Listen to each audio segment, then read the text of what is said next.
Ang mabuting balita ng Panginoon ayon kay San Marcos. Noong panahong iyon, mula sa sinagoga, si Jesus ay nagtuloy sa bahay ni Andres at Simon. Kasama niya sina Santiago at Juan. Nararatay noon ang biyanan ni Simon Pedro dahil sa matinding lagnat. At ito'y agad nilang sinabi kay Jesus. Nilapitan ni Jesus ang babae, hinawakan sa kamay at ibinangon. Noon di inibsan ito ng lagnat at naglingkod sa kanila. Pagkalubog ng araw, dinala kay Jesus ang lahat ng may sakit at ang mga inaalihan ng demonyo at nagkatipo ng buong bayan sa may pintuan ng bahay. Pinagaling niya ang maraming may sakit, anuman ang kanilang karamdaman, at nagpalayas siya ng mga demonyo.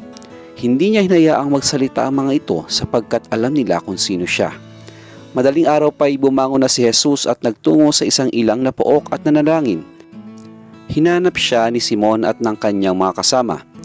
Nang siya'y matagpuan, sinabi nila, "Hinahanap po kayo ng lahat." Ngunit sinabi ni Jesus, "Kailangan pumunta rin naman tayo sa mga kalapit bayan upang makapangaral ako roon. Ito ang dahilan ng pag-alis ko sa Capernaum." At nilibot niya ang buong Galilea na nangangaral sa mga sinagoga at nagpapalayas ng mga demonyo.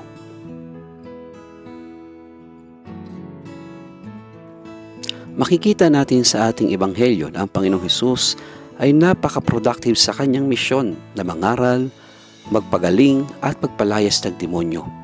Ngunit sa kabila ng maraming ginagawa, nagagawa pa rin niyang makipag-usap sa kanyang Ama. Ang Panginoong Hesus ay nagpapakita ng magandang halimbawa kung paano tayo maging mabuting alagad niya. Tandaan po natin, humaharap tayo sa iba't ibang sitwasyon ng buhay.